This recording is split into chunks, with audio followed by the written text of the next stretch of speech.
আমি বিধবা হয়ে যাব। আব্বা আমাকে মারেন না। আমি কারো আব্বা টাব্বা না। চৌধুরী সাহেব আসবেন, এসে বলবেন তার মেয়ের জন্য তুমি আমার মেয়েকে ভুলে যেতে কত টাকা চাও। ছেড়ে দেওয়ার জন্য আমাকে ব্ল্যাঙ্ক চেক দিবেন? একদম না। আমি আগেই বুঝছি আপনি একটা গরিব চৌধুরী। গুলি করে বুক ঝাঁচা করে দেবে সময় বললে। বাবা ও মরে গেলে আমিও মরে যাব। আমাকে মরে যেতে দাও মিম, কারণ যুগে যুগে চৌধুরীরা ভালোবাসা কেড়ে নিয়েছে, কিন্তু প্রেমিকরা ভয় পায়নি, রাইফেলের সামনে বুক পেতে দাঁড়িয়েছে। লাইলি মজনু, শিরি ফরহাদের মতো আমরাও মিম পারভেজ হয়ে ইতিহাসের কথায় সাক্ষী হয়ে থাকতে চাই, আর তার জন্য দায়ী থাকবে তুমি বাবা, তুমি। মা তুই যদি ওকে বিয়ে করে সুখী হতে পারিস তাহলে আমি তোদের ভালোবাসায় বাধা হিসেবে থাকবো না। বাবা একটা কথা মনে রাখবে, চৌধুরীরা কখনো গরিব হয় না। ঠিক আছে ঠিক আছে, আর আমি পাষণ্ড না, আমি চৌধুরী। ওকে এসো। জান তোমার হেয়ার স্টাইলটা যে কি সুন্দর হয়েছে না। নেক্সট উইকে আরেকটা হেয়ার স্টাইল বের করে দিব, ওইরকম করে একদম চুল কুচকুচ করে কেটে ফেলবা। বেশি তাড়াতাড়ি নিয়ে না, ওইসব নিয়ে তোমার ভাবতে হবে না। ও আমার চুল আমি ভাববো না। আমার থেকে কি তোমার চুল বেশি ইম্পর্টেন্ট হয়ে গেল? অবশ্যই, একটা পুরুষ মানুষের জীবনে চুল হচ্ছে গুরুত্বপূর্ণ অংশ। জীবনের সবচেয়ে বড় ভুল করছি তোমাকে বিয়ে করে। বাবার কথা অমান্য করে করছি না, কারণ বাবাকে ফোন দিয়ে বলি আমি তোমার সাথে মজা করতেছিলাম। সত্যি? হ্যাঁ। So sweet. আমার যে কি কপাল, এরকম কপাল করে একটা জামাই পাইছি। না, এটা আমার বাবাকে ফোন দিয়ে বলা কি আছে। আরে আমি তো তোমার সাথে মজা করছি, আমার ফোনে ব্যালেন্সই নাই। তুমি মজা করছো? আরে দুষ্টু। চা আনতে এত সময় লাগে? গরম গরম চা। মনে হচ্ছে চার মধ্যে বিষ মিশাইছো। হতে পারে তাড়াহুড়া করতে গিয়ে ওই চা পাতি চিনির বদলে ইন্দুর মারার বিষের গুঁড়া দিয়ে ফেলছি। বাবা ঠিকই বলছিল। আরে বাবা, মানুষ ভুল করতে পারে না। আমি না একটু ভুল করে ফেলছি, চিনির বদলে ইন্দুর মারার বিষের গুঁড়া দিয়ে ফেলছি, তাতে কি? আমি তো অল্প দিচ্ছি। বেবি বেবি, এই তোমার তো নিঃশ্বাস চলতেছে, মিথ্যা কথা বলো কেন? মারা গেছো? আমি চিনির বদলে ভুল করে লবণ দিয়ে ফেলছিলাম, আর তোমাকে মজা করে বলছিলাম যে আমি ইন্দুর মারার বিষ দিছি। বেবি তোমার বাবা ফোন দিতেছে, ওঠো। ফোন ধরতে এতক্ষণ সময় লাগে? এই আপনি আমার সাথে সুন্দর করে কথা বলতে পারেন না? যত যাই হোক আমি তো আপনার মেয়ের জামাই নাকি? তোমার সঙ্গে কথা বলার জন্য আমি ফোন দেইনি। আপনার মেয়ে তো আর নাই আব্বা। মানে সে বলতেছে সে মারা গেছে, কিন্তু সে মনে হয় অজ্ঞান হয়ে গেছে। একটু আগে আমাকে চা বানাইতে বলছিল, সে ভাবছে আমি ইন্দুর মারার বিষ দিছি, আসলে আমি লবণ দিছিলাম। ইন্দুর মারার বিষ এগুলো মনে করে মরে গেছে। দাঁড়াও আমি আসছি। হ্যালো হ্যালো হ্যালো বেবি, তুমি সত্যি সত্যি চায়ের মধ্যে বিষ মিশাইছিলে তাই না? আরে আমি ভাবছিলাম আমি সত্যি সত্যি মিশাইছি, কিন্তু এটা লবণ মিশাইছি। আমি খেয়ে দেখছি আমি মরি না। আমি শিওর তুমি একদিন আমাকে বিষ খাওয়ায় মারবা। তুমি তোমার বাবাকে আটকাও, সে আমাকে মারার জন্য 2 নালা বন্দুক নিয়ে আসতেছে। এনো ফোন দাও। আসুক, তোমার একটা উচিত শিক্ষা হওয়া উচিত। তুমি আমাকে যা বলবো আমি তাই শুনবো। প্লিজ তুমি ফোন দিয়ে তোমার বাবাকে আটকাও। সত্যি আমার তো জানের মায়া আছে তাই না বেবি? না, তাড়াতাড়ি ফোনটা দাও। সে অনেকদিন যাবত ধরে আমি লাইভে আসতে পারিনি। ব্যক্তিগত আমি রাজশাহী গিয়েছিলাম, খাওয়া দাওয়া শেষ, এখন আবার আমরা ঢাকায় ফিরে আসছি। গাইস, দিস ইজ পারভেজ ভাই। পারভেজ ভাই সবসময় দৌড়ের উপর থাকে। আজ আমরা পারভেজ ভাইয়ের কাছ থেকে জানবো কেন তিনি এত দৌড়ের উপর থাকে। আমি কাজের মানুষ, সবসময় কাজের মধ্যে থাকি, আকাজের মধ্যে থাকি না। জানতে চাইবো পারভেজ ভাইয়ের কাছ থেকে কেন তিনি এখন দৌড়াচ্ছিলেন। তোমার ভাবি একটা জিনিস জানতে পারিস। একজন কমেন্ট করছে যে বিয়ের পর সবাই দৌড়ের উপর থাকে, আমি নিজেও পারভেজ ভাইয়ের মতো দৌড়ের উপরেই থাকি। কমেন্ট করছে যে দাম্পত্য জীবনে সুখী হওয়ার উপায় জানতে চাই। দাম্পত্য জীবনে সুখী হওয়া আসলে কোনো ব্যাপারই না, এটা একটা ডাল ভাত। টিপস একটা, আর সেটা হচ্ছে স্যাক্রিফাইস। আপনি আপনার বউকে স্যাক্রিফাইস করবেন, আপনার বউ আপনাকে স্যাক্রিফাইস করবে। ছেলেদেরকে ডমিনেট করতে হবে, বউদেরকে কন্ট্রোল করতে হবে, নিজের গ্রাউন্ড শক্ত রাখতে হবে। পারভেজ ভাই দাম্পত্য জীবনে কতটা সুখী সেটা আমি নিজে বুঝতে পারি। আজ ভাই আজ উনিও আমার মতো ভালো একজন স্বামী, এই জন্য আমার ব্যাপারটা উনি বুঝতে পারছেন। ও মাই গড, এখন আমার লাইভে কমেন্ট করেছে পারভেজ ভাই ওয়াইফ মিম ভাবি।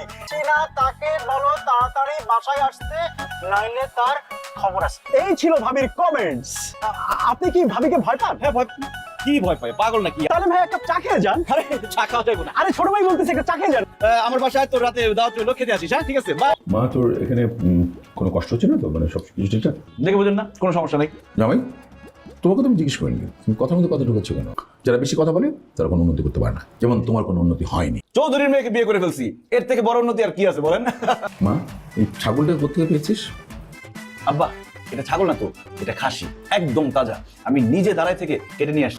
ম্যামা করছে। কি যে বলেন আব্বা, রান্না করা খাসি কি ম্যামা করতে পারে? আমার ডান দিকে যে পাটাটা, সে খাসির মাংস চাপাতে চাপাতে ম্যামা করছে, সে তাকে বলছে। এমন করে রসিকতা করেন মনে হয় যে আপনি দুলা ভাই আর আমি শালা। দুষ্টামি করেন সবসময়। শ্বশুর জামাইয়ের খুনসুটিটা বন্ধ করবা, চুপচাপ করে খাও। জামাই শ্বশুর কি যে শুরু করছে? আমি তো খাইতেছি আসলো ভিতরে বসে আছে, সাথে কিন্তু 2 নালা বন্দুক আছে। তোর কপালে আমি দেখতেছি স্পষ্ট লেখা 50-50 মরার চান্স। আপনি না হুদাই ডরান। না আমি নিচে আরে কিন্তু আমি বসছি, এত ঠিক আছে বস। ওয়ালাইকুম আসসালাম। শুরু কর। হ্যালো গাইস, আমি গোলাপ আপনার মধ্যে আবারও ফিরে এসেছি। আমরা আজকে এসেছি হচ্ছে পারভেজ ভাইয়ের ইনভাইটেশনে। এই পারভেজ ভাই বলুন। হাই। হাই। ভাবি খুবই সুন্দর করে আমার জন্য রান্না করেছে আজকে। এখানের মধ্যে খাসি রান্না হয়েছে, মাছ রান্না হয়েছে, মাছের মাথাও আছে। এই, কি মোবাইল দিয়ে কি করো? খাওয়ার টেবিলে রাখো, মোবাইল রাখো। আঙ্কেল, আপনি মনে হয় আমাকে চিনতে পারেন না। আমি ব্লগার গোলাপ। আমার অনেক ফ্যান ফলোয়ার আঙ্কেল, বুঝছেন? তুমি আমাকে চিনেছো? কি বলেন? আপনাকে চিনবো না?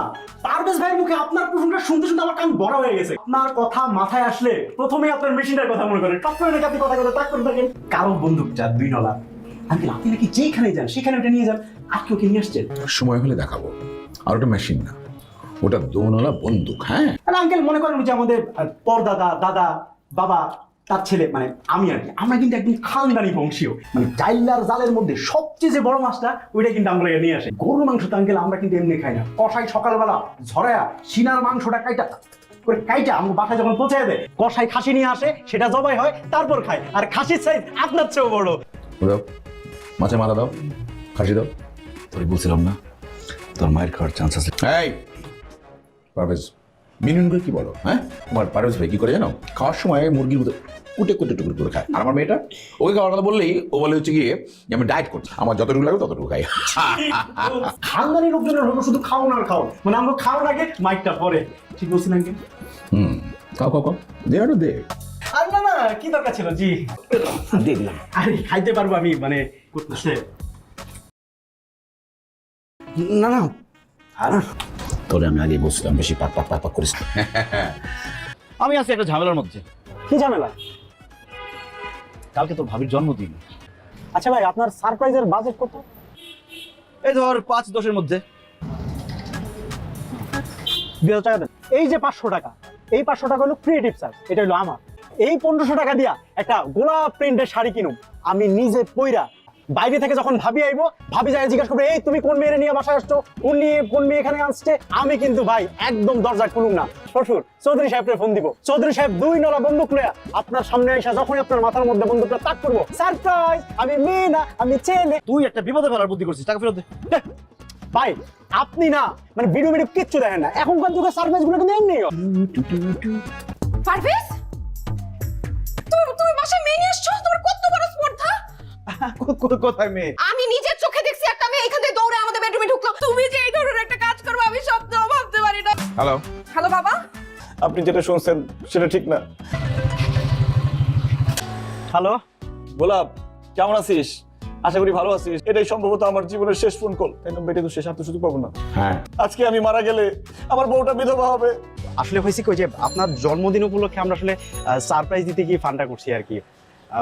প্লিজ ভাইয়াকে ছেড়ে দেন। এই তুমি কি সত্যি কথা বলতেছো? হ্যাঁ ভাবি, আমি এসে আপনাকে বলতেছি কি ঘটনাটা করছে। প্লিজ